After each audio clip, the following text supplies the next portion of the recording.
Okay.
Hey guys, don't worry, this isn't going to be the only part of the live stream.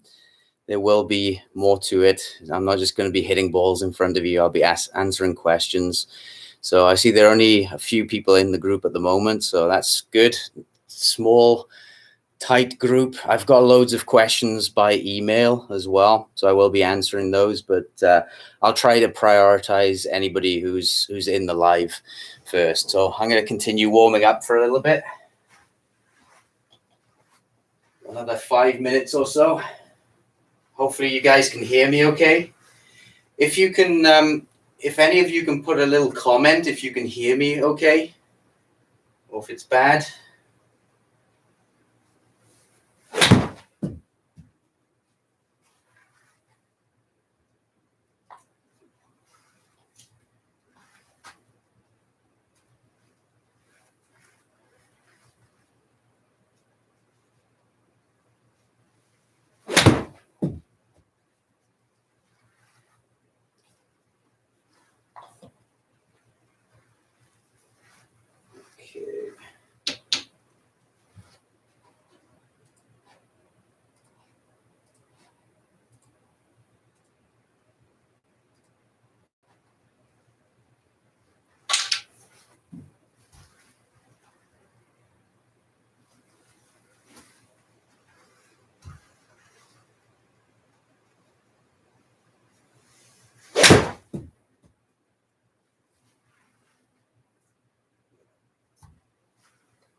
All right, last shot, and then I'll start. Make sure it's a good one.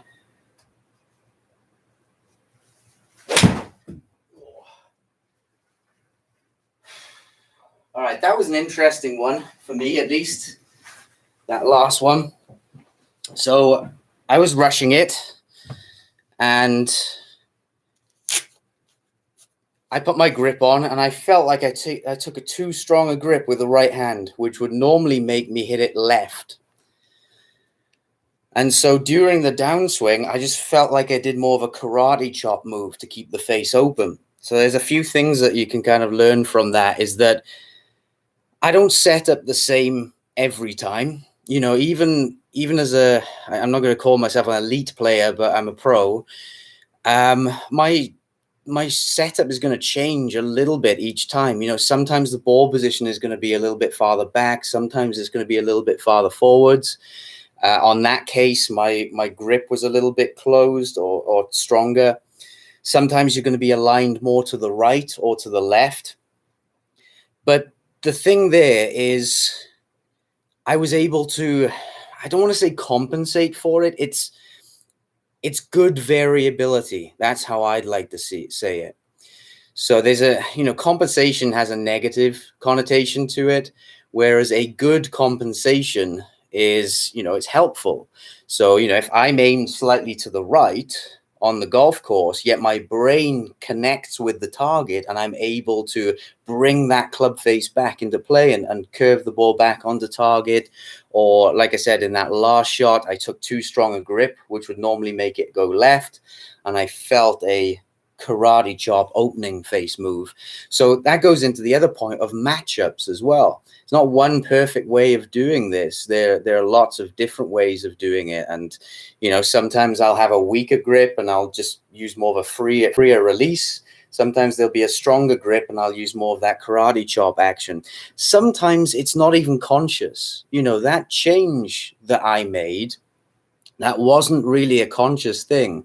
It was something that after the fact, I kind of felt and I went, oh, why did I do that karate chop move? Oh, it felt a little stronger in my hand. So in terms of consistency, I think that there's so many different factors with consistency.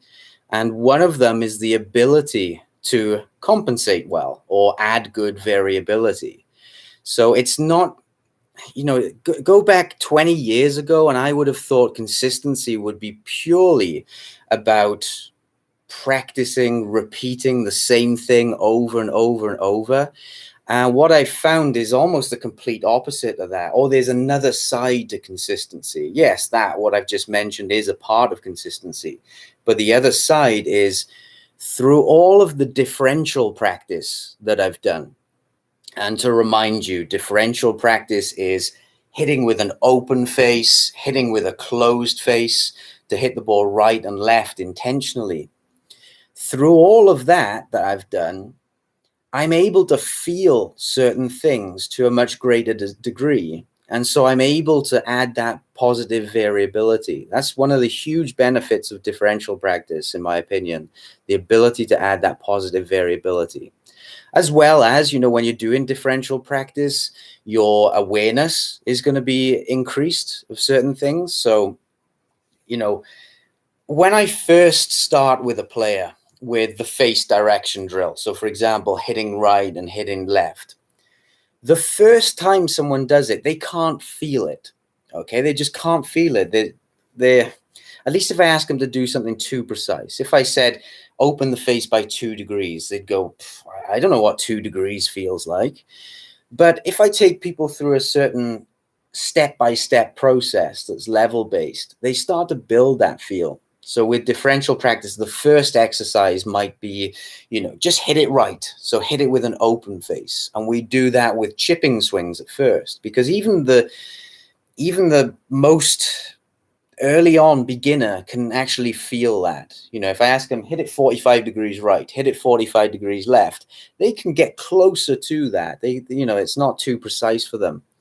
And then as they get better, we layer on a little bit more difficulty. So we might go to a chipping swing then instead of a putting swing, then a pitching swing, then a half swing, then a full swing. And then we start to close in the boundaries. I might say, well, hit it right, but no more than 8 fingers right, or say no more than 30 yards right, and then do the same for left. And then we just close the boundaries in. Or the other day I was with a guy and I was giving him different windows to hit because I have my quad and it can measure club face angle to like 0.1 of a degree. So I was saying to him, okay, I want you to hit with a club face that is between 0 and 4 degrees to the right. And then we did 4 and 8 degrees to the right, then 8 and 12 degrees to the right. So that was a big enough window that he could feel it, but it was small enough that it challenged him. Each window took maybe 3 shots to complete. And so I like that kind of challenge. And so by going through these levels over time, I've done this with so many people that as players progress through those levels, all the way from putt it to the right and left, all the way down to something as advanced as hit with 2 degrees open, hit with 4 degrees open. As players progress through those levels, they build their feel, so their ability to control those things improves, and their ability to feel it improves. And they build their ability to self-correct as well, which I'm always talking about is very, very important to your ability to self-correct. And all those things go into consistency. And I did a presentation today for my 8-week course on tournament prep. So tournament prep and how to score well. And one of the things I looked at was with the routine. And this is not talked about a lot, but when I'm doing my routine, I will make a practice swing. And from that practice swing, I would have a good gauge as to whether that would have gone left or right or straight. So I can almost feel, just based on the practice swing, the direction of the shot. And so if I make a practice swing that I think, oh my God, that would have gone 4 fingers left, I can actually put an intervention in place before I actually walk in and hit the shot. So I'm fixing shots before I've even taken them, in a way. Now, there's no way of knowing whether that's true or not. I could be messing myself up more than anything, but I would say there's more times on the golf course that I make a practice swing that feels bad and then I correct it and there's a good shot. I would say there's far more times where that happens compared to make a practice swing that I think would have gone left. I put a right intervention and then end up hitting it right. So I don't see that too many times. So I'm pretty confident that as you get better at differential practice, as your feel improves, that will improve your ability from so many different areas. So just having a little drink of water. Hi, Jose. Sorry, I did see your comment. Thank you for saying you can hear me well. That's good. Guys, if there's only 11 people in the group, I kind of expected that. It's a nice tight-knit group. I know lots of you are shy, but if you have any questions, I'm going to be prioritizing you guys as long as I feel the question's okay. And so, yeah, if you can type it in the side, you may have to click on the link that I said about to go to the YouTube version if you want to comment. So and then I can answer those comments. I've got loads of email comments. Loads of people said they couldn't make it. You know, that's normal. I understand. But they had questions for me, so I've got lots of things to answer here. Very common themes as well, so it's very likely that you guys will have that. So Jose, Adam, can you show a drill to the end of the swing? I have some difficulty from the end position because I'm not very flexible and turning to my left. Okay. Now here's an interesting thing. The follow through, I'm not going to say it doesn't matter, but the ball's already gone by them. I would say, and I had this discussion on the 8-week group the other day, and you know, one of the guys, Bill, I know him well. He said that the intention to make a good follow through can influence earlier parts of the swing, and I completely agree with that. In fact, I didn't come. Sorry, if Bill, if you're watching this, I didn't come across that way, but I agree with that. The intention to make a good follow through can be, in the operative word, help certain things that impact. However, I've seen a lot of people shoot themselves in the foot trying to make a better end position. And what I mean by that is I see a lot of players working so hard on their end position, and it's just not doing anything positive at impact for them. So, for example, I don't know, they might fat a shot or something and they say, oh, I didn't follow through on that one, which is usually rubbish, I'll be honest, because on their good shots, they usually make the same follow through. It's this weird thing that when people hit a bad shot, they always look for an answer. And if you look for one, you will find one, right? Whether your playing partner says you kept your head down or you bent your left arm or something, there's always an answer there, but it might not be a good one. And like I said, on their good shots, then they still make the same motion, yet they don't tell themselves, oh, I didn't follow through on that one. So it's this weird paradox there. But the follow through, it does matter, but don't focus on it to the loss of impact. So if you're working hard on your follow through and it's just not improving anything at impact, then it might not be something good for you to focus on. And Jose, you've also mentioned there that you're not very flexible in turning to the left side. That is a big thing as well. I've taught so many golfers with physical limitations. Even myself, I'm 37 now, and my body is not the same as what it was, I would say, even just 2 years ago. You know, I make a swing now and I'm like, oh, my hip feels a little tight. My back feels a little bit tight. I never had that 2-3 years ago. So lots of it will be physical conditioning. Lots of it will be age as well. After the age of, I think, 30, 35, we start to go in physical decline as men. It's a little slower, I think, but we start to decline unless we do physical fitness. So Jose, you might want to look into flexibility work as well. I had a good podcast with Mike Carroll. He's from Fit for Golf. I'd recommend getting in contact with him. His app is pretty cheap and it's really good. He goes through loads of flexibility and mobility exercises. So flexibility, sometimes people can do something statically, so like they can turn their body a certain amount statically. But when they start to add speed, the body goes into protection mode because there's not enough strength there to manage that. So your body, one of the main things with the body is it doesn't want to injure itself. Okay, so if you're turning into a certain position at speed, your brain unconsciously will go, we're going to get injured here, and it will stop you going too far, and that can limit flexibility, or it can limit range of motion, I should say. So a combination of working on flexibility and strength through a range of motion can open up more flexibility for you. There are little cheats as well, like to get into the end position. So, okay, I know I've waffled on about how the follow through is not important, but if you wanted to get a longer follow through, if you feel like it's hurting your speed, as you've said, just turning the left foot out. So here's your feet on the ground, turning the lead foot out a bit. All of a sudden, just that little turn, if it's 20 degrees or so, that's going to unlock 20 degrees more flexibility in your hip. And so that's going to allow you to rotate your upper body more as well. So, yeah, the priorities I look at are first the big three, right? Is this person hitting the ground in the right place? Are they hitting the center of the face? And are they controlling the face direction? And from there, I look at, could their follow through be hurting that? So when might I decide to change a follow through? Well, if someone is very, very inflexible and they actually stall out even before impact.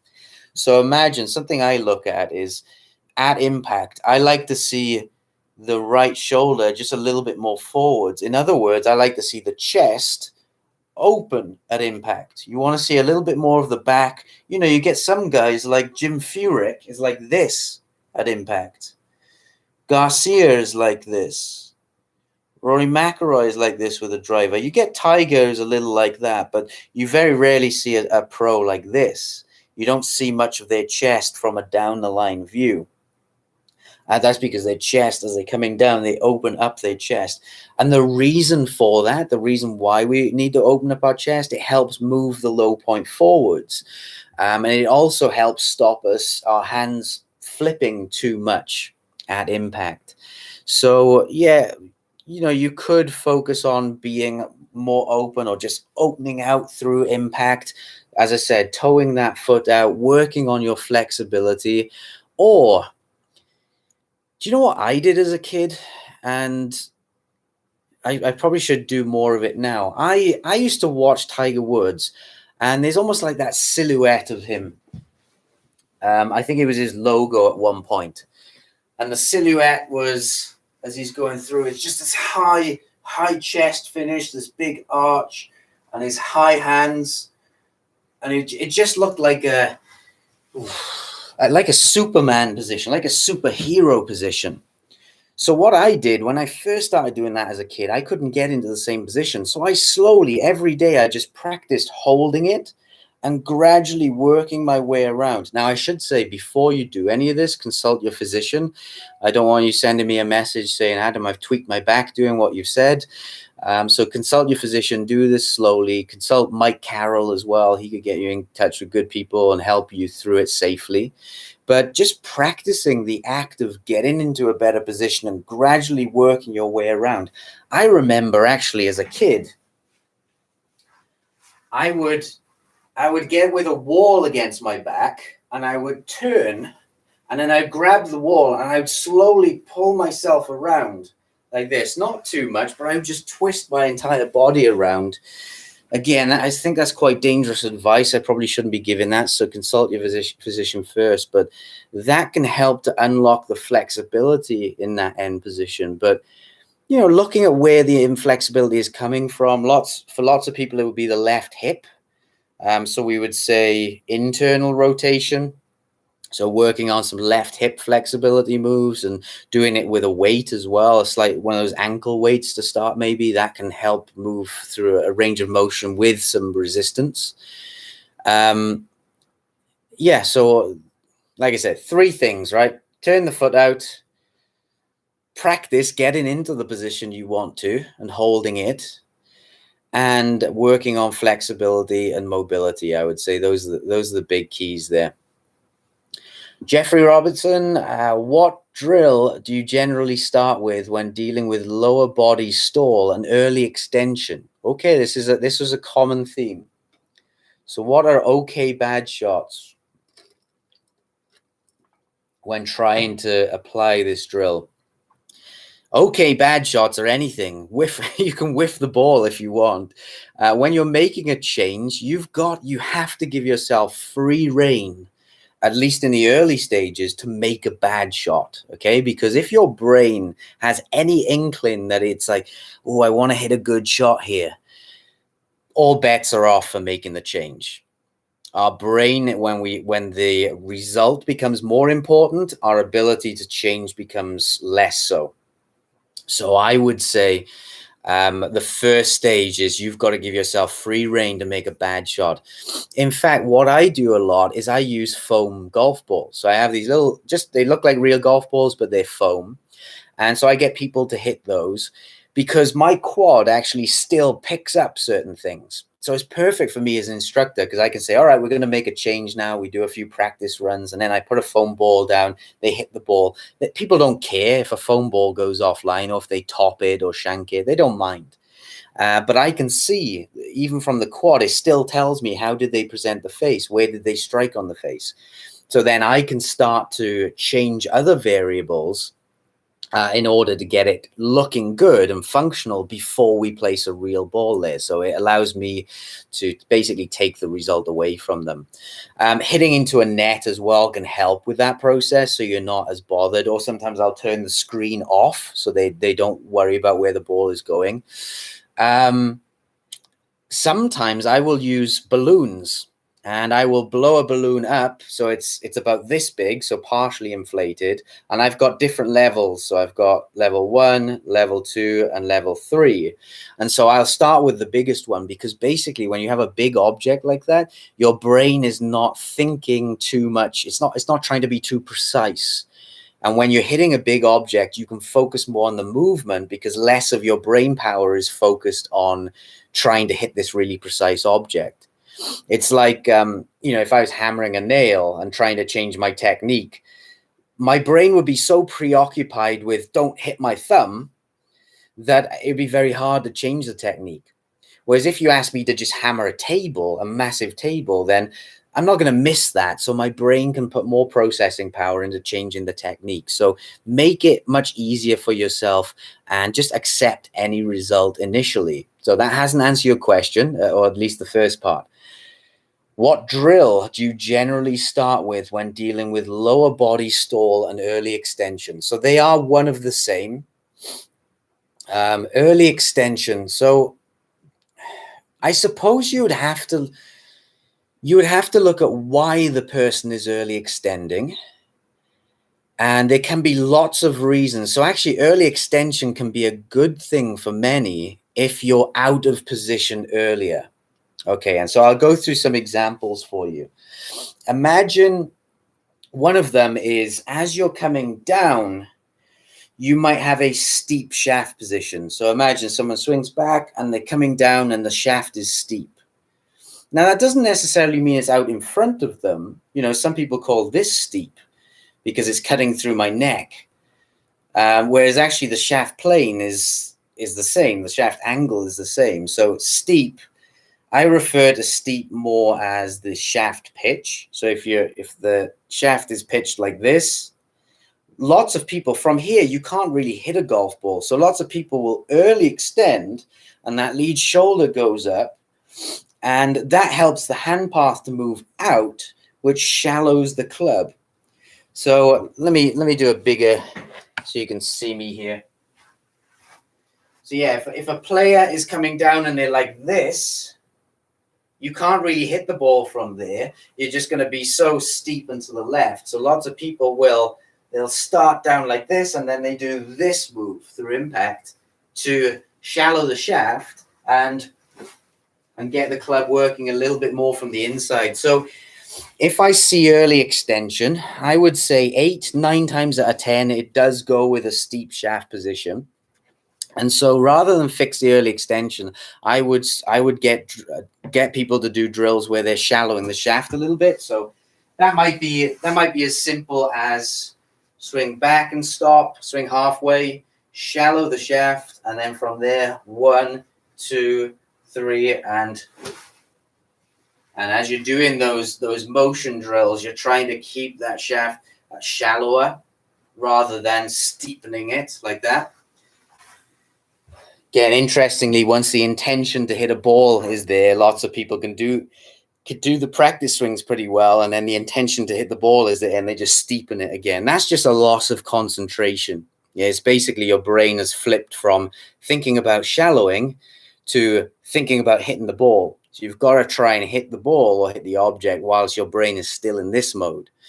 Very difficult to do, but using the balloons can be really a good way of doing it, or just balling up a paper ball, something like that.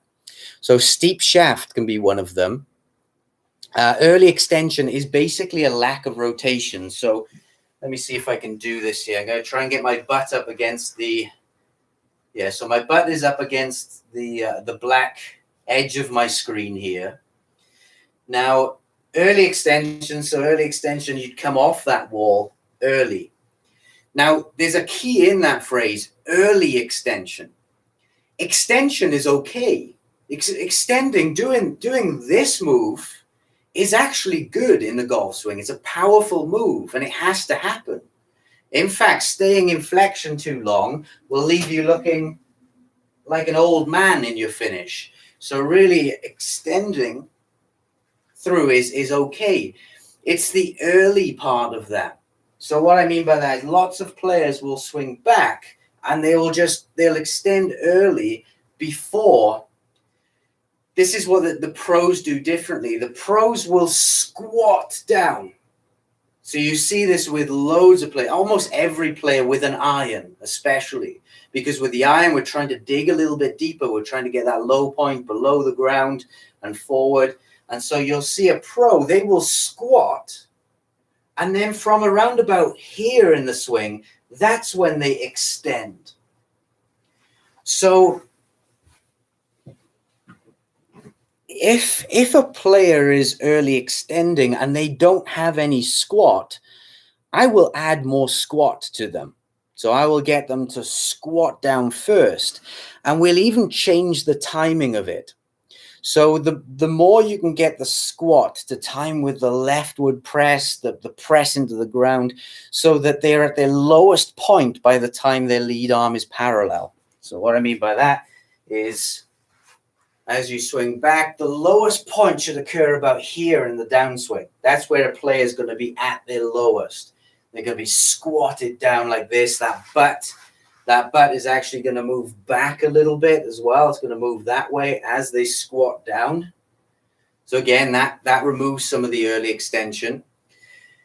And so if you get the timing of that, you can get a lot of ground pressure, because then you just reverse it with the extension a little later. So I don't take away extension. And this is an important thing. I think that you see many instructors or you see many players do drills like this, where they're trying to keep their butt up against something and they just swing back and down. Oh, this feels so unpowerful. So don't try and keep your butt against the wall. Actually swing back, try and push it away, and then thrust through. It's a very different thing. Adding squat and then extending is very different and more powerful than taking away extension. And that's how people have commonly tried to deal with early extensions, by taking away extension. Don't do that. Add some squat first and then thrust up. So it could be no squat. It could be a steep shaft we've already talked about. It could be lack of rotation. So once again, butt up against the wall here or against the edge of the screen. If I get into impact here, let me just, so say I've extended a little bit and my hips are square, there's a lot of space there. So it looks like early extension.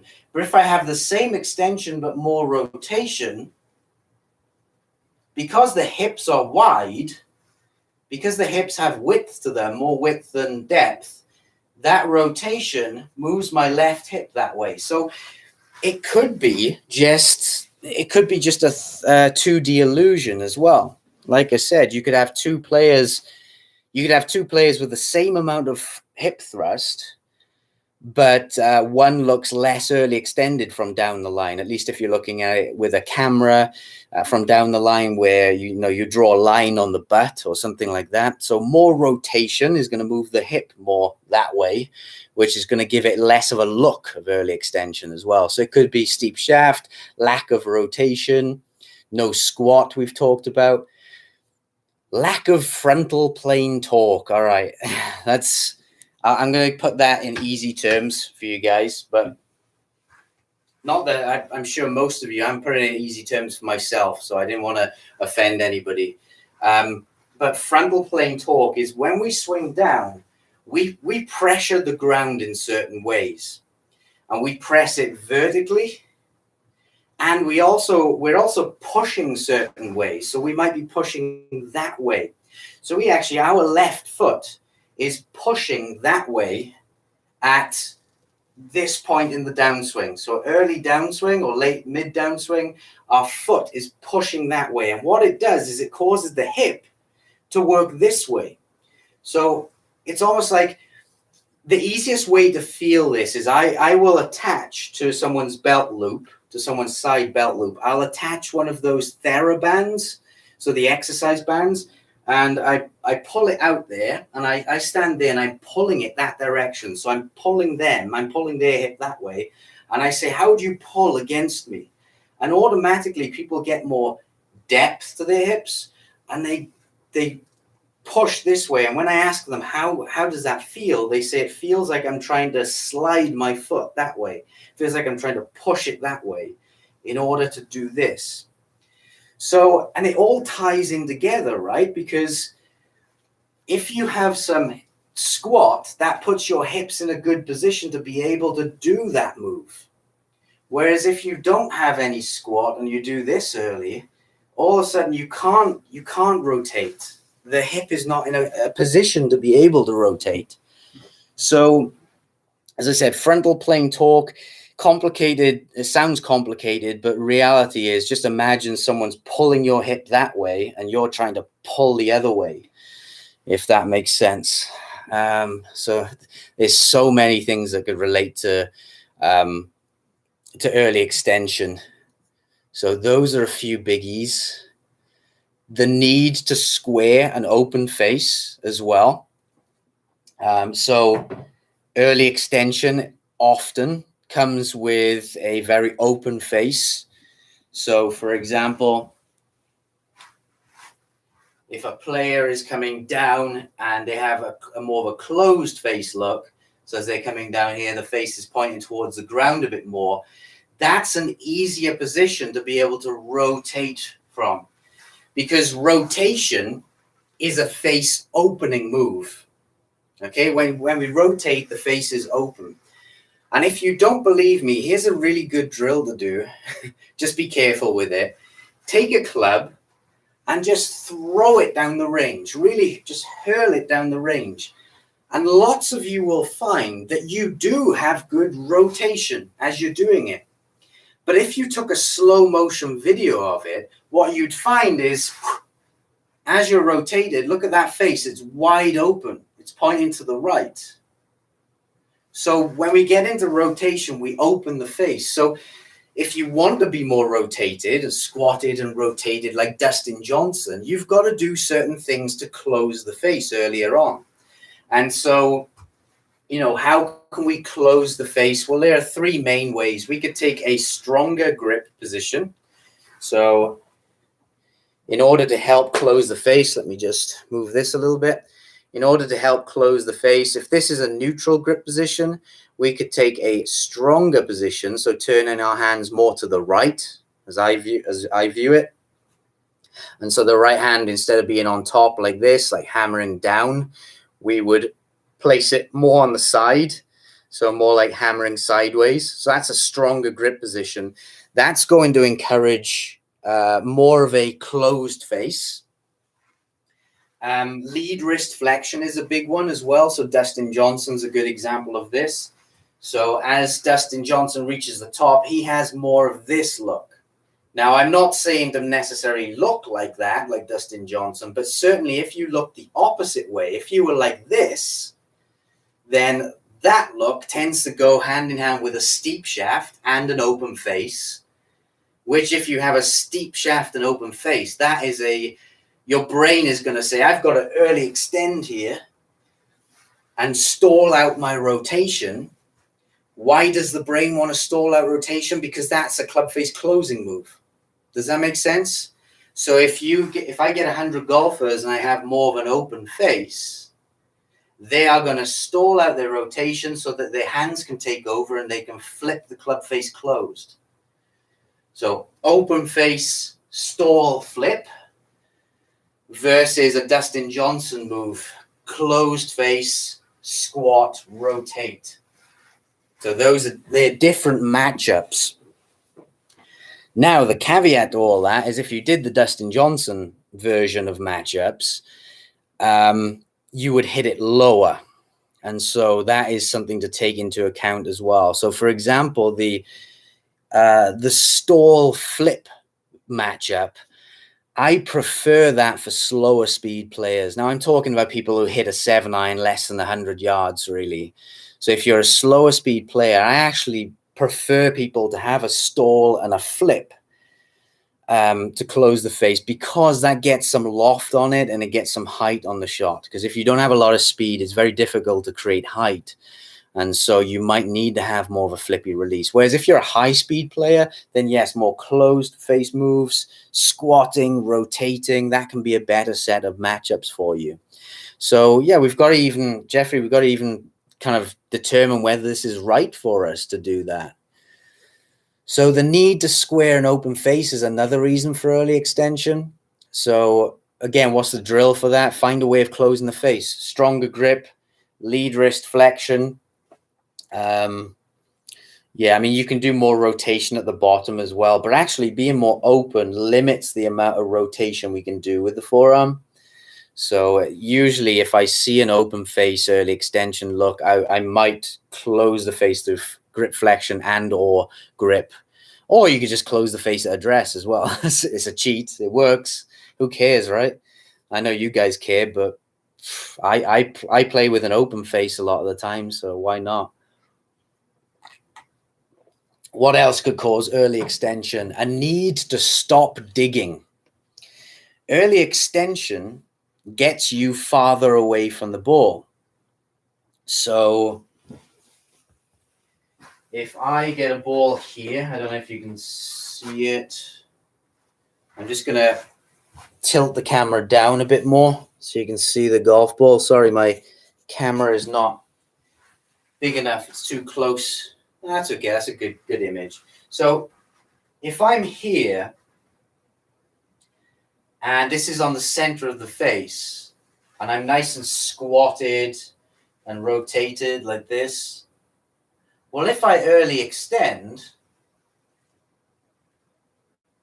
I can't hit the ball from here. I can't hit the ball.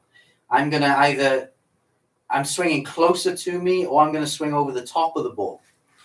So early extension for many people is a way for them to stop digging too deep and or to stop hitting the heel of the club.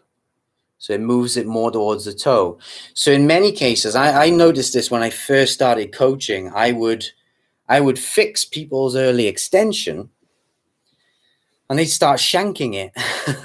So, you know, they would get a better body motion, but they would start shanking it. I'm like, why is that? And then I did something. It's just pure geometry, right? As you get closer down and more rotated like that, basically the closer down part gets you closer to the ball. So you're going to fat it more or heel it more. So early extension was their way of basically trying to avoid those things. So what I started to look at more is, okay, why is this player healing it? And so when I got rid of the heel motions or the fat motions, then a lot of the early extension could clear up. It's quite difficult to do. I know it almost requires a pro to kind of figure out all these things, but hopefully I'm just educating you guys enough that you see the early extension might be something that your brain is trying to do because it's helping you out. It could be the desire to hit a high shot as well. So, you know, when we early extend, typically we add more loft to the shot and we add more spin loft. So the ball flies higher, maybe a little weaker, but it flies higher. And so for many slower speed players, or if you're trying to hit a high shot, or if you have the concept that you're trying to get under and scoop the ball in the air, then those things can stall out rotation as well. So those are all the reasons why. And I try to, when I see someone early extending, I look at those things and I try to maybe take those away first before we work on early extension directly. Sometimes a player has lots of things in good place. So they have a closed club face. They have, you know, they don't have any shank moves, perhaps. They don't have any moves that are going to make them hit it too fat. They're just not rotating. They're just stalling out for whatever reason. It could be a flexibility thing, like Jose said about the follow through. It could be hip flexibility. That's why the hip is stalling out. So you might want to flare out the lead foot as well a little bit. But in the cases where someone is early extending and there's no clear reason, we can work on it directly. And how I would like to work on it, direct drills, would be, I would get someone pre-impact. So they would swing back and down. So this is where I call pre-impact. So swing back and down here. And then what I'd get them to do is I'd feel more squatted and butt back. And I'd feel more over it. And I'd also get the player to feel more rotated open, because lots of times you'll see a player like this at this point. You'll see more of their chest. So I actually like to get them square shouldered at this point. So in this position. And then from there, we do 1, 2, 3 bumps and then hit the shot. Does that make sense? So get into that position, swing back and down, and then get more squatted, butt back, rotated open, just so you feel, you're like, this is what it's supposed to feel like pre-impact. And you can exaggerate it if you want. And then from there, do 1, 2, 3, and then swing through on your fourth. And what I've found is that by doing that drill, a lot of the prior positions will kind of go away. So players will get better at that, and they'll get better at learning how to hit the ball from that more squatted and more rotated position. So it's really just directly training your body. What is it supposed to feel like close to impact? And then from there, rehearsing it until it's a feel, finally hitting with that feel. So lots and lots of movement bumps. I love those drills, that drill in particular.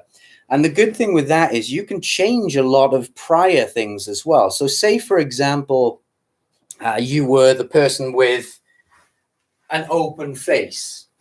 Well, what we could do is we can modify that drill. So as you're here, yes, your butt is back, you're more rotated, and we can also close the face at this point. So then you're doing 1, 2, 3, and then swing through, and now you've got a more closed face. So you're learning lots of things here. It's almost like a little checklist at first. You've got to go, right, what's the checklist again? Okay, I've got to get more open, more squatted, club face closed. All right, I've got that. Now it's 1, 2, 3, and go.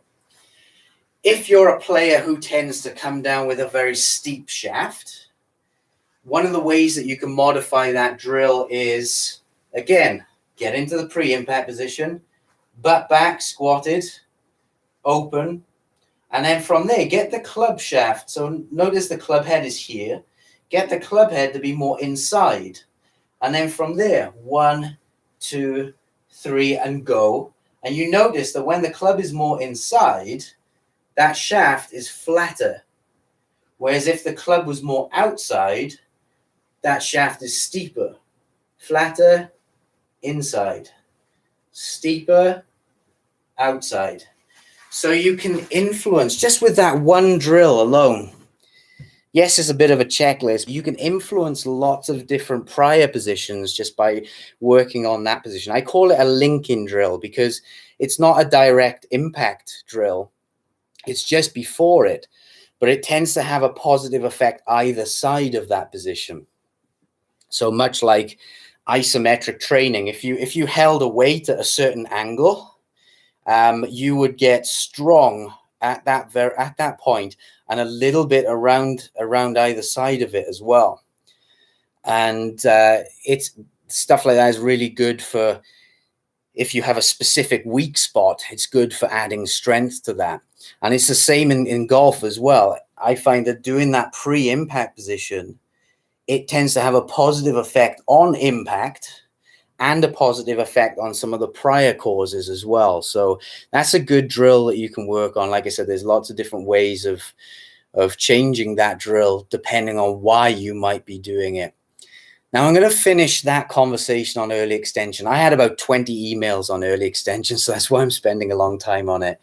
But I'll finish it by saying, why is it important? Well, lie angle of the club, I suppose. So if you're returning the club shaft too vertical or too flat, so if you're an early extender, if you're in a good position here, the shaft is going to tend to be lower. I think the importance of that is overrated, but it's worth noting. Whereas when you're early extended, the shaft is going to go up, and that's going to make the toe of the club dig into the ground a little bit more. And so you'd have to monitor. I would change early extension maybe if a player is digging in too much toe deep. I'm okay with 3-4 degrees or so. I play my best golf hitting 4 degrees toe deep. But once it gets outside of that, then I would start to say, all right, maybe working on early extension or trying to reduce these is important. Or if someone has lower back issues, because early extension can be a little bit more stressful on the spine. So getting people into a safer position. I look at how the upper and lower body segments work. Because sometimes with lower back pain, and this was a question as well. I've got lower back pain. People say I don't. I'm very fortunate, but some people. Imagine someone who early extends and then bends over, so they have this kind of look and hit like that. So they're extending up with the hips and they have to keep their upper body down to hit it. That's going to cause a lot of pain on the spine, especially if you try to rotate with that. Other players might squat with the lower body and go back with the upper, so they might look like this. So I look at how the upper and lower is working. I try and balance those out so that there's not too much weird stuff going on, especially if someone has a back pain. So back pain might be an option or a reason why we change it. Lie angle might be a reason. If someone wants to hit it lower and with lower spin loft as well, then the Dustin Johnson model of squatting down and rotating more, that is better. However, if someone needs to hit it higher, if they're a very slow swing speed player, then maybe it's okay for them to early extend.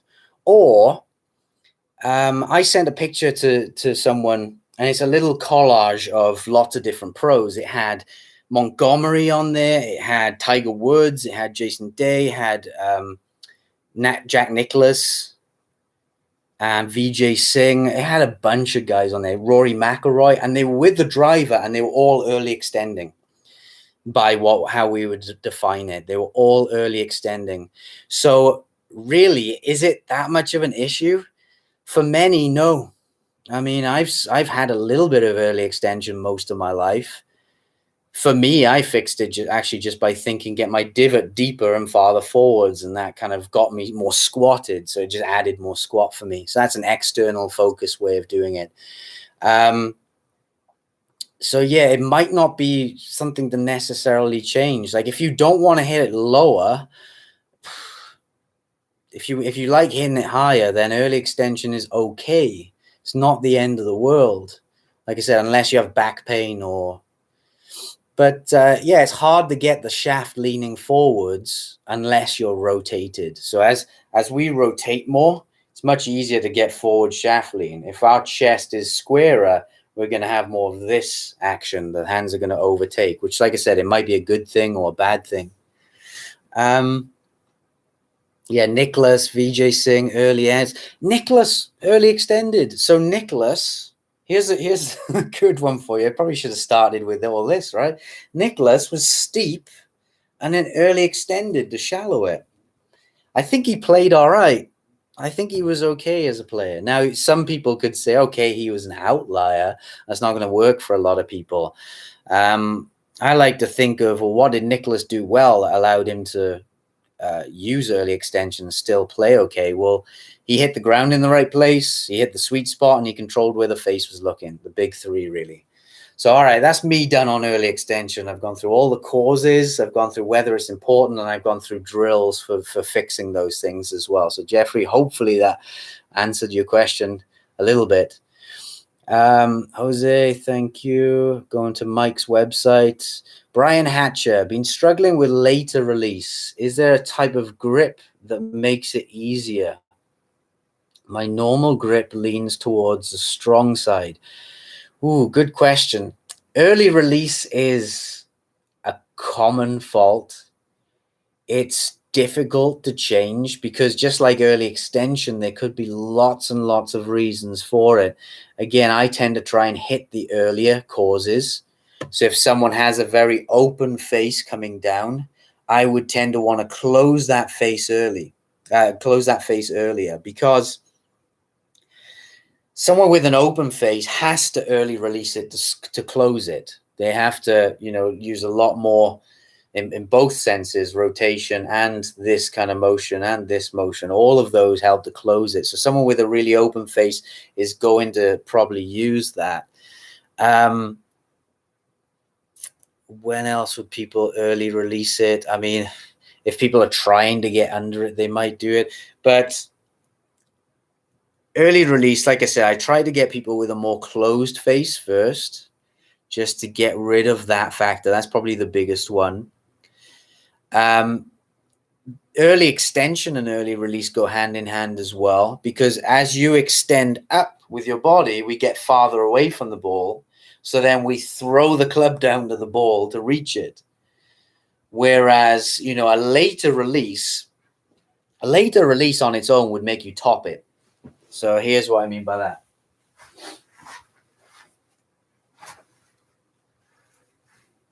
Just get it down so you can see the ball.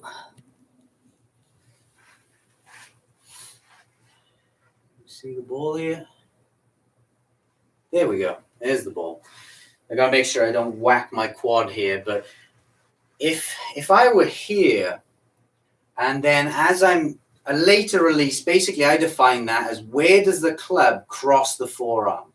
So this would be an early release. It's crossed the forearm here. That's an early release. This would be a release that's at the ball. And then most pros have a full release. So that club crosses the forearm just after the golf ball. In almost every club, even with the driver occasionally, he'll cross it after the golf ball. So they'll be hitting with more forward shaft lean. Whereas if you have an early release, what's going to tend to happen is the club will be leaning more backwards. That's going to hit higher shots, weaker shots, fat shots as well, because as we release early, that's going to hit the ground earlier. So, yeah, like I said, to fix it, I look at getting someone into a more closed face position Also, a later release, if you're going to release it later, look at what the club does. So I swing back, I swing down, and I release it later. The club is going over the top of the ball. So a later release would make you thin it more. Now that's good if you are a fatter of the ball. So if you tend to hit deep divots that are too far behind, a later release can help to bring the arc up and move the ground contact forwards. However, for many people on its own, it would make them top it. So you almost have to combine it with being more squatted. And now I can have a later release and hit the ball. So I can do that later release and hit and strike the ball. Whereas from my old position, my taller position, I'd go clean over the top of it. So those are two main things that I look to add to people, perhaps. Sometimes I don't give them all that, but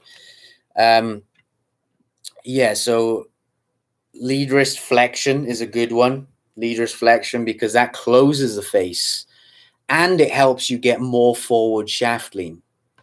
So and the reason for that is, as we flex the lead wrist, so what I mean by flexion is this motion. It's like you're preparing for a slap. As we flex the lead wrist, when we're at impact, a flexed lead wrist is basically more forward shaft lean. So if I ask you to swing back and down and flex the lead wrist here, that's going to encourage more forward shaft lean. And look what it does to the face as well. It closes the face. So basically, a later release can be caused by more forward shaft lean. Whereas if someone is cupped with the wrist here, so they have a lot of cup, that face is going to be more open. And as a result, by the time they get an impact, they got all this cup in the wrist and the club is back. So they have an early release that way. Early release also can be too much the ulnar and radial, so this motion.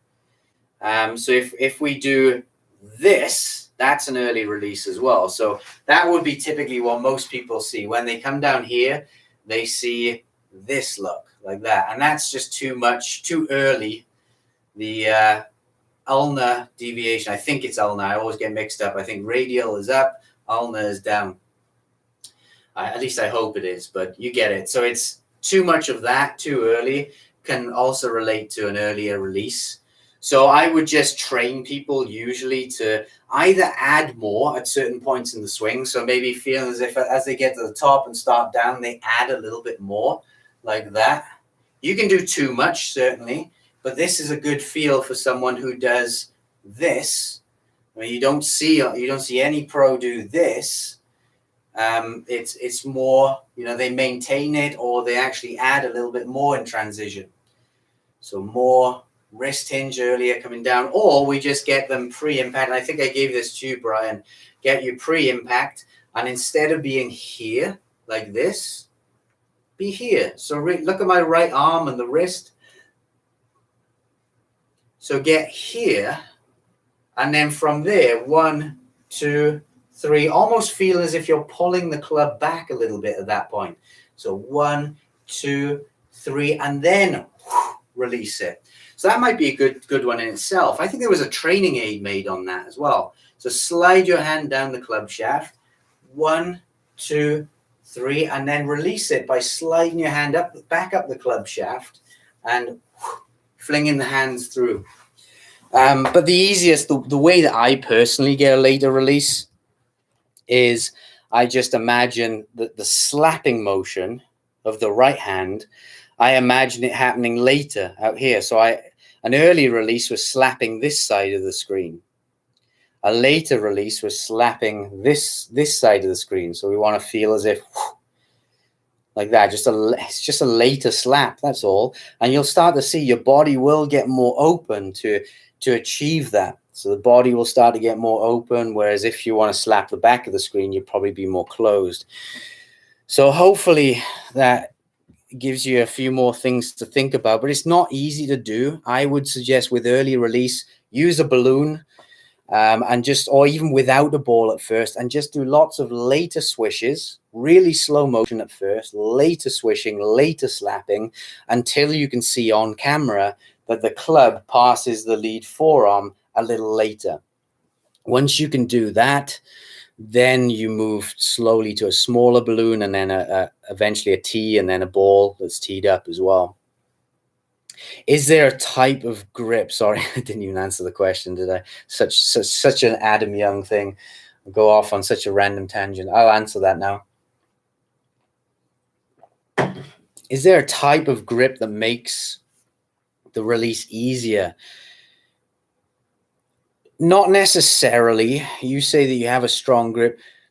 I would actually say, I'd say a stronger grip is more likely to help you with a later release, because when we have a weaker grip position, that will tend to result in more of an open face, and so people then have to early release to square it. So a stronger grip can help to keep that later release. And also, if you have a very strong grip, it almost becomes, the release becomes more of an ulnar and radial deviation release, like this,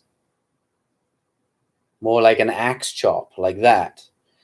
And so actually it helps to delay the release, because when our hands are like this, there's only so much range of motion we have down before we run out of range of motion. And so that can help you, because you can't really get the club to overtake the forearm much that way. So a stronger grip can help it, if anything. The only way I could see a weaker grip being beneficial for a later release is lots of weak grip players like Bryson and Jordan Spieth. Jordan Spieth especially has lots of lead wrist flexion. So he has an open face from the weak grip, but he adds lots of lead wrist flexion to close it, and that can help get you into a later release. So it's so complicated. It's all about the matchups. But I would say I wouldn't worry too much about whether there's a perfect grip for it necessarily. I would just focus a little bit more on getting into the positions and doing it. Okay, I'll give you one thing. Maybe a stronger right hand grip can help, because whether left or right hand, I don't think relates too much to the weaker grip, but a stronger right hand can help you, because it can help you get that. Look at the angle there. If you have too much of a weak grip, then it can cause you to reach that angle too early and then end up going that way. So yeah, stronger right hand grip can create or help create the conditions for a later release. But yeah, it's a tough one. Just keep working on it. Have a 1 year goal for it. You get these light bulb moments. I couldn't do half of this stuff when I first started. I remember standing on the range and just trying to hit the toe of the club, and I couldn't. I literally couldn't. I remember being 15, 16 years old, almost crying because I couldn't hit the toe of the club. And now, if you ask me, hit 3 millimeters on the toe, I can get it pretty close to that. So these things just develop over time. You just got to put your focus on it, put your attention on it, and work on it, and it'll get better. All right, so I'm going to let's have a look. A common theme in the emails was examples of external focuses of attention. So lots of people like the external focuses. I think many of us perhaps get too technical. So, get too focused on body positions, and I'm a kind of contradiction in myself, in that I promote a lot of simple stuff, external focuses. I still will talk about the mechanics of the swing. As you guys saw, I released the swing plan, right, which is completely kind of against my core philosophy. But my core philosophy is always going to stay the same. It's always going to be external focuses, specifically task focuses. So hitting the ground in the right place, hitting the center of the face, controlling the face. So just primarily controlling those things directly. I think that's the Pareto principle of golf, the 80-20 rule, that 80% of your results are going to come from 20% of your efforts. And so working on those things are important. But there's also all the other stuff. I mean, it's not harmful necessarily to work on a drill. It's more internal. So, sometimes I'll say, feel more left-sided, or swing back and feel like you shift into the wall through impact or preceding impact. So that's an internal focus, really. But it's okay as part of your training, as long as it doesn't become everything, right? If you're on the range with rubber bands on your arms and training aids everywhere, and all you're doing is working on mechanics, you're going the wrong way around it. Just, 1 or 2 drills that relate to the impact fault you're trying to change or injury, and just try and drill that, but then move on to the skill-based work as well. So, external focuses. Someone asked, how do I get my angle of attack steeper with an external focus? They said, is the nail drill a good one for that? So they said, is angling the nail down good? Yes, that can work. That is an external focus. It can work. I see that help a lot of people. However, I probably don't use that one much because it can encourage people to hit their, get their hand path to go too much down. And we know that pros actually get their hand path to work up through impact. So it's like, how do we get the club to work down on the ball as our hands are working up? This kind of motion. So the hands are working up, club working down. Well, that's all about low point position. So trying to find a circle here. I don't have a circle. All right. If you've got the swing circle here and my nose is the golf ball, so I'm hitting at low point here. This is where the angle of attack is 0. If I move the circle forwards, the low point is now in front of my nose, in front of the ball. So the more we move the low point forwards, that creates a steeper angle of attack at the ball. So angle of attack, I see angle of attack as a low point issue. So what could you do to help the low point? The sand drill is really good for low point. So get into a bunker. You can use foam balls. If you don't have the ability to hit from a bunker into a range, which many people don't, you can use foam balls, so you don't have to worry where it's going. Rake the bunker with the back of the rake so it's really flat. And then with a T, just draw a line in the sand. And then from there, without a ball at first, make swings, trying to get the middle of your divot to be in front of that line. That's the first goal. Just get the middle of the divot to be in front of the line. And if you can't do it more. So what I mean by that, I've had people, I give them their first 10 attempts for free without me saying anything. And so they're like, oh, look, the middle of my divot is on the line. I can't get it in front. And I say to them, usually I'll draw a little dot in front of it, and I'll draw it a foot in front. And I'll say, hit that dot for me. And they'll make a swing and they won't hit the dot. And they'll go, see, I didn't hit the dot. I can't hit the object. And I say, yeah, but look at the middle of your divot now. It's 6 inches in front of the ball, 8 inches in front. And they go, oh, right. I say, yeah, we only need it about 4 inches in front for a good shot. So with pros, with wedges and irons, typically their low point is about 4 inches in front of the ball. So that means the ball is here. The club is coming down. The club strikes the ball. Then the ball goes and the club continues down and reaches the lowest point 4 inches after the golf ball before starting to work up again. So the middle of your divot is going to be the low point, especially in sand. It might not exactly match, but it'll be close. So if you can get the middle of your divot to be in front of the ball by, let's just say 2 to 6 inches in front, then you're golden. That's a good starting point. You could use the divot board as well.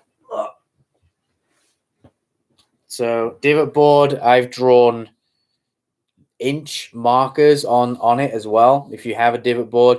So people can come in, they swing in. Imagine they swing in this direction now, and they hit the divot board, and then it goes through, makes a divot, and then the club comes up and out. And so we'd say, all right, the middle of your divot there was here, which is what, about 4 inches in front of that. So we say, okay, perfect, that's good. Even in the case where someone thins it, so imagine you're in the bunker, this is your line, and someone comes in and they thin it, and they do this, trying to get it to, it's hard to get it to flip over with your fingertips, and they do this. So that's their divot. It's thin, it's small.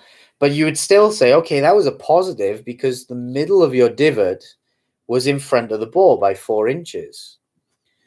So another question was asked to me, when do we decide whether we change arc depth, in other words, go deeper, or low point position? So I would say if your low point is 4 to 6 inches, or even 2 to 6 inches in front of your spot, your low point is good enough. After that point, it's a product of depth. So ground contact, hitting the spot is a product of depth. So when I see a divot like that, I would say my head would go, their low point is good. They just need to go deeper.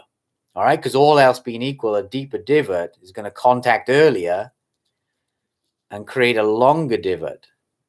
Okay. So you can see that if I draw 2 different divots on here, so we got the short, shallow divot and the long, deep divot. In both of those cases, the low point is the same, right? The low point is here in both of those cases.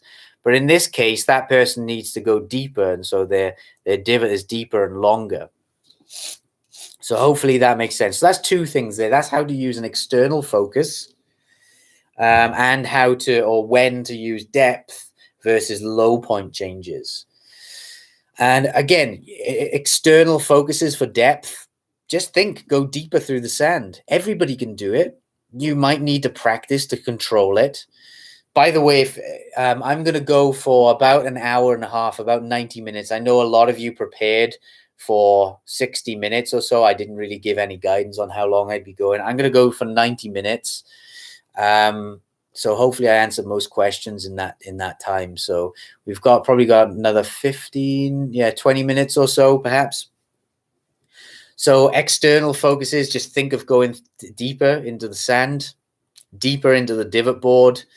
Sometimes I tell people, imagine you're standing on a pane of glass, or at least the ball is resting on a pane of glass.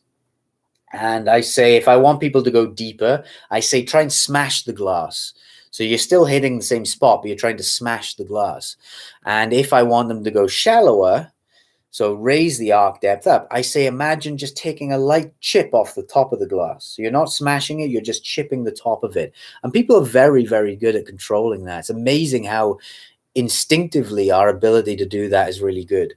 Or you could imagine, here's a blade of grass, and I ask people, just swing over the top of it. So, disturb the grass with the air, but don't hit it. And so they make swings and they swing over the top of it. And then I say, right, hit the very top of the grass. Now hit the base of the grass. Oh, sorry, the middle of the grass, then the base of the grass. Okay, now bring up some mud. And I just take people through that progression, and everybody is able to do it. Maybe not precisely at first, but you develop this over time. So that's, again, an external focus that can be used to change arc depth. And so the algorithm for arc depth is, if you want to move the ground contact forwards, bring the arc depth up. Or that's an option. So if you bring the arc depth up, if you go less deep, the ground contact will move forwards as well. It'll go more towards the target. So that's a way of really simply changing ground contact. And the reverse as well. If you're topping or thinning it, you just need to go deeper. That's all you need to do. I've stood there on the lesson team screaming at someone, dig deeper.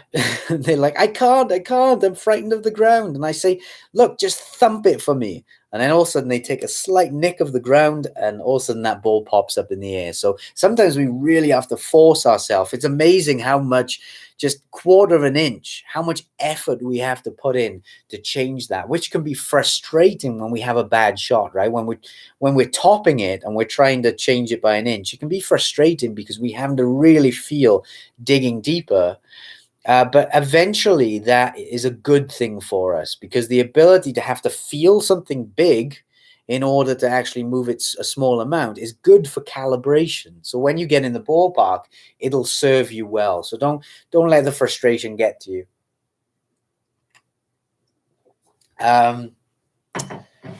What else can we do for angle of attack that's external? The towel drill is a good one. So you've got your golf ball, place a towel behind it. So flatten it out, make sure it's kind of thin, a thin towel, place it behind it. Give yourself, I would say, at least 4 fingers. So give yourself 4 fingers distance between the edge of the towel and the ball. And what that encourages is encourages your low point to be farther forwards. Because if your low point is behind it or too level, you're going to clip the towel.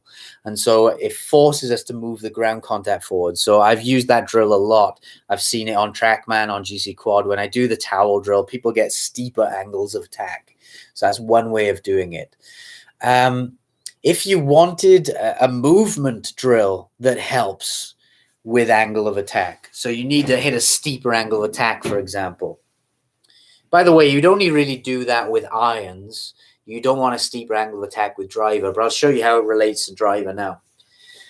You could imagine, so I imagine I've got a wall at my left side here, so I'm getting up against the wall. So here's my setup. You swing back and feel as if you hit the wall, or you actually get through the wall before you start down. Okay, so you start here, swing back, hit the wall with your lead shoulder, and then start down. In fact, you can break through the wall a little bit.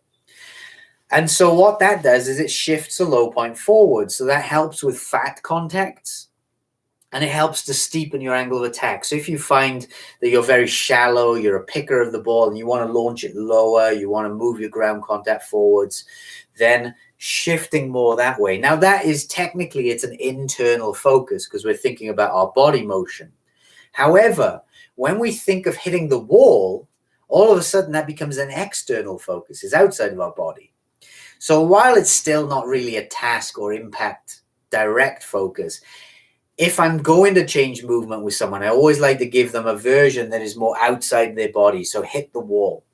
And I can actually help. I can use that drill to change other parts of the movement as well. So if I want someone to swing more to the left, I say hit the wall with the side of your shoulder, the deltoid muscle here. So feel as if you swing back and hit the wall with the deltoid muscle, because that encourages more of an over-the-top move.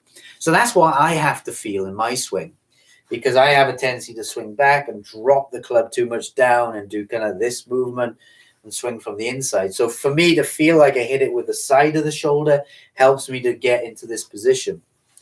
Now, if I have a slicer or someone with an overly out-in path, I would say try and hit the wall with the back of your shoulder, the scapular muscle here, or the scapula. So swing back and feel as if you do that motion. And what that does, it tends to create the shift with more of a closed body. So then that encourages them to swing more from the inside. As you see here, when you swing back, hit the wall with the back of the shoulder, we're more likely to come from the inside. So hit it with the side of the shoulder for more of a left path. Hit it with the back of the shoulder for more of an inside path. So again, that's kind of a way of killing. I always talk about killing 2 birds with 1 stone. And that's a great way of doing, path changes and angle of attack changes, and hence ground contact changes as well. Not technically an external focus, or I would actually say technically it is an external focus because you're hitting the wall. You're not thinking about shifting. But it's not like a task focus. Like getting your divot in the right place is much more my preferred focus. But, you've got to have a little balance of these things. If you did 20% on hitting the wall and then 80% on getting your divot in the right place, I think you're onto a winning formula with that. Let's have a look at path then. How can you change path with external focuses? Well, the famous nail drill, right? That's easy. I use that personally. I mean, it's just so easy. There's all these complicated fixes for path, but why not just use the nail drill? It's really simple. So that's external. Sometimes I get in a bunker with someone and I just say, splash the sand to the right, splash the sand to the left. I video their swing and it's unbelievable. The mechanical differences when they're splashing the sand left, they're much more over. When they're splashing the sand right, they're much more under. And then I can ask them to splash it different directions. So I'll say, splash it +3, +2, +1, 0, -1, -2, -3. So splashing 7 different directions. And then I look at their swing and I would say, your most neutral swing is when you're thinking of splashing it, say, a +2. And that'll be different for everybody. For me, I have to feel like I splash it -1 or 1 to the left, because it basically, you have to negate or balance out your tendency. If you tend to swing too much on the inside, you're going to get more benefit from feeling splashing the sand to the left, and vice versa. If you're more of a slicer, you're probably going to feel more as if splashing the sand to the right is good. Now, the great thing with a sand drill is there's so much we can do with it with one thought. So I might ask someone to start, splash the sand to the right for me. Okay, and they get that. But their divot is 6 inches behind where I want it to be. So then I'll say, okay, I'll draw a line in and I'll say splash and hit the line first. I want you to hit that line and splash the sand to the right. And now all of a sudden, again, this inside approach, and they're shifting their weight forwards, and they're not even thinking about it. This is the beauty. This is called self-organization. I'm giving them one thought, a task. It's 2 parts to the task, but it's one task. And their movement is arranging itself around that thought process. So splash the sand to the right whilst hitting this line. And then I can even say, I want you to dig deeper when you splash the sand. So now I'm changing their arc depth as well. And I can even say, dig deep and splash the sand high. And that encourages more of an upward thrust. It encourages that lead shoulder to work in the right way, encourages the hand path to work up and in as well. I could even say slap the sand, and that encourages more lead wrist flexion. So I could effectively say to someone, slap the sand here in that direction. Or I could say, slap a lot of sand here in that direction. And I'm changing 8 things or more in their swing. So, slap the sand is changing that, is adding more of that. Take a lot of sand is causing them to maybe squat down to get more deeper into the ground. In this direction encourages from the inside, so you can change some of the sequence. So I love drills like that. I love getting in the bunker because, like I said, I can change anything, low point, mechanics, just by giving them one focus, giving someone one focus on a sand shot. Arc depth, how would you change that with an external focus? As I talked about, clipping different parts of the grass, thinking of the 3D aim spot. So if you haven't seen that module in Next Level Golf, go to it. It's in the technical section. It's in the technical drills section. I've changed that now. So 3D aim point talks about how if this is the divot board here, which it is, and we go in this direction now, so we're hitting the ball in this direction. Obviously, that is a spot in itself. But if someone is healing it, I might ask them to hit a spot closer to them. So imagine I'm on the ground here, I'm hitting this direction. I might ask someone to hit a spot closer to them. So I would say, hit this spot here. And that encourages more of a toe shot. Or in my example, I'm actually towing it a bit too much at the moment. So I actually look at this line, or I imagine a spot out here. I imagine swinging along this line. And so that can change strike location. So that's why it's a 3-dimensional spot, because there's 2 dimensions to it here. There's this part of it, and there's also, we can move it forwards. We can move that point forwards or back. So if I'm fatting it, I might think of a spot that's out here. So imagine now, if I've got someone who is fatting it and healing it, I would give them a spot that's out here to fix the fat, and closer to them to fix the heel shot. So just by thinking of a spot out here and intending to hit a spot that's out here, I fix their 2 issues. Or for me, if I'm fatting it and towing it, I think of a spot that's here and here. So I think of this spot here. So that's why I call it a 3D spot. And there's even a depth element to that as well. If you're thinning it, you might want to think of that spot being deeper below the surface. So you think of it being deeper below the surface and forwards. And so there's so many different ways that you can use this. And if you're chunking it, you're hitting deep divots, you could think of moving the low point that way or bringing the depth up a little bit. So again, that is an external focus. I love that one because it's one focus that can fix lots of things. Arc depth, low point, angle of attack as a result of low point, and ground contact. let's have a look here. Face contact. So how can we improve face contact through external focuses? 3D spot, like I talked about, closer to your feet. If the spot is closer to your feet, it's going to be more toe. If the spot is farther from your feet, it's going to be more heel. So practice that. Practice it with chip shots at first, or even putting swings, and build up from there, because once you've mastered that skill, it's going to be there for life for you.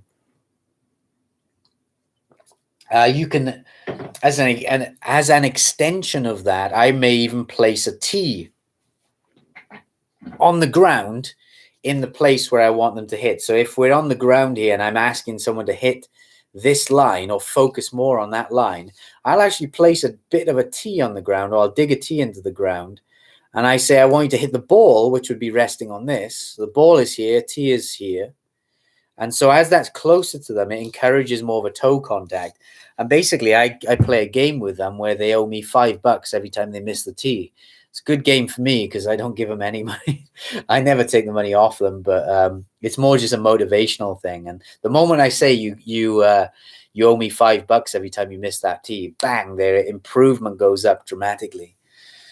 Or the other version is just intend to hit toe or heel. It's so basic, isn't it? But it's scary. But that's all I use, I'll be honest. If I'm hitting too much on the toe, I try and hit more on the heel. And like I said, at first I didn't have that ability. You know, you asked me 20 years ago, I wouldn't have that ability. But now I can control it to the nearest 3 to 5 millimeters or so.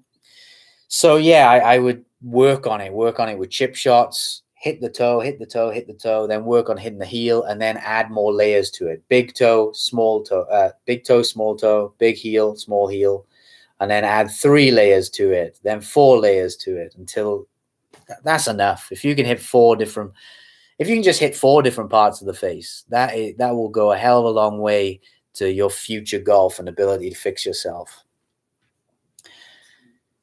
All right, there's anybody else have any questions? I've got more things that I can talk about. We've talked about early extension. We've talked about examples of external focuses. We talked about early release. Here's one. What should I monitor on the course? So it's a great question. I talked about that recently in the 8-week course. The main things I would monitor, because this is going to decide your practice and your training, are the big 3. Monitor, did you hit the face correctly? So I call these technical errors, the big 3. Did you hit heel or toe on that one? If it was centered or close enough to center, don't worry about it. Don't mark it down. But I've got a little grid where I have, if you hit heel or toe, you put a little tally in. If you hit fat or thin, so say you hit a shot and it goes short, check, was it fat or thin? So write down a little in the tally. And then was it left or right?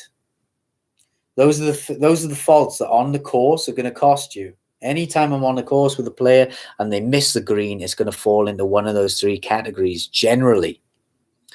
The only other caveat to that is there may be some mental errors that occur. So I also get people to record mental errors. So for example, say you hit a shot and it was perfect. It's gone straight towards your target. You hit the ground in the right place. You've hit the center of the face. So there are no faults in that. However, the ball lands short in the bunker.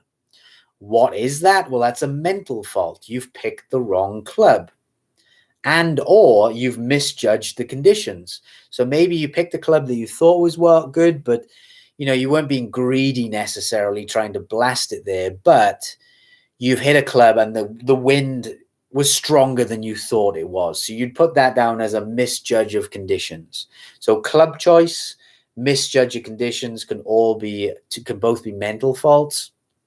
It could be a strategy error. So say, for example, I'm on the golf course and someone hits 2 fingers left of their target, and it goes in a bunker or in the water. They would say, see, I missed the green. I'm rubbish. I closed the face down.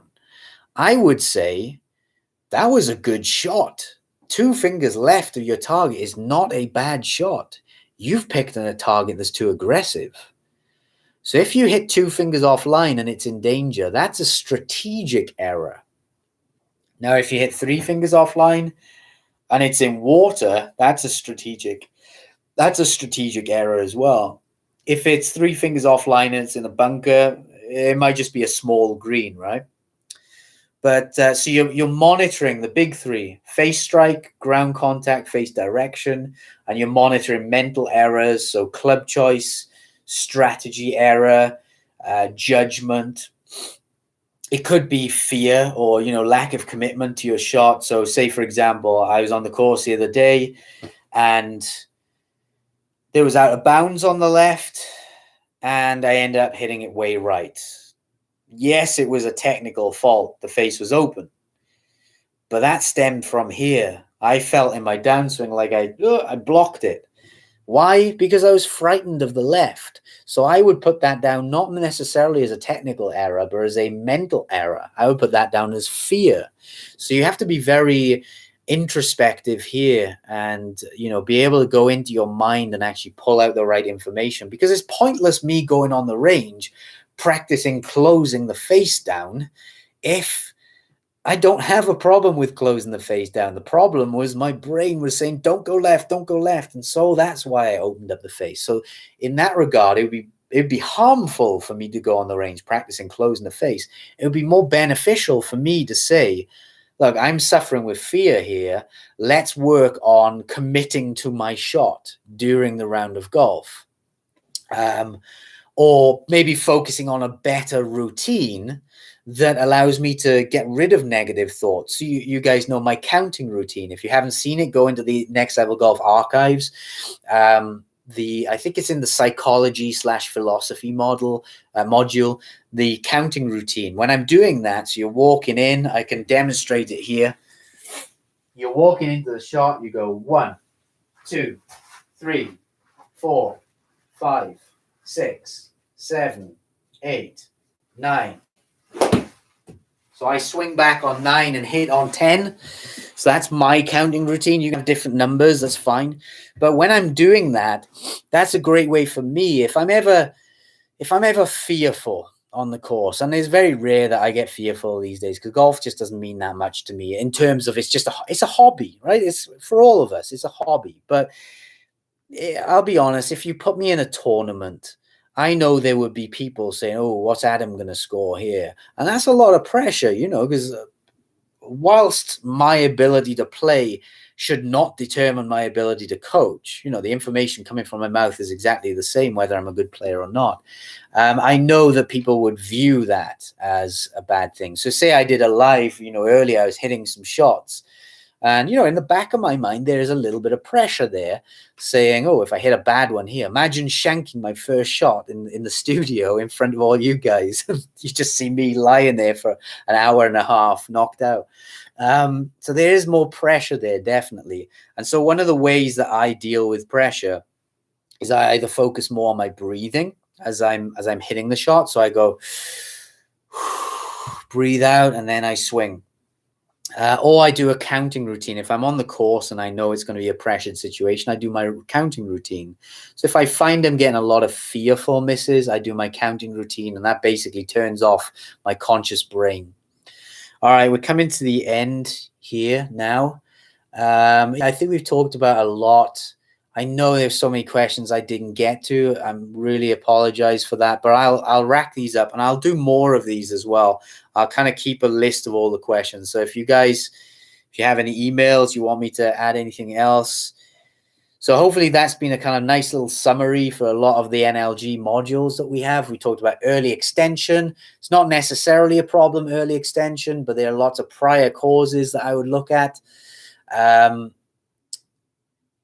Is it important? There's lots of good players who early extend. Ernie Els, Vijay Singh, Jack Nicklaus. There are a ton of guys who do it. We looked at what we should monitor on the course, so the big 3 and mental faults as well. Oh, one thing with that. Monitor where your ball went relative to your aim. This is a big one. Monitor where your ball went relative to your aim, not your target. So say, for example, Rory McIlroy was talking the other day. He's talking about one of his best ever shots where he hit a 5-wood over water in Dubai and it lands 5 foot from a pin tucked on the right. In his interview, he said, I was not aiming at the pin. I was aiming at the middle of the green because I knew if it went 10 yards right, it would be close to the flag. And if it went 10 yards left, it'd still be okay. I'd be in the bunker. I'd have a nice up and down. And so he hit his shot and it went 10 yards right of the flag. Now, modern stats, if you look at the stats for the pros, that would go down as an excellent shot. It would go down as 5 foot from the pin. However, Rory McIlroy should mark that down as it went 10 yards right of my aim. Why should we do that? Because knowing where your shot pattern is relative to your aim is valuable when it comes to making and creating your strategies. If I know that my shot always goes 10 yards right of my aim, I'm going to aim 10 yards left of my target. So I hope that makes sense. So noting down relative to your aim is important.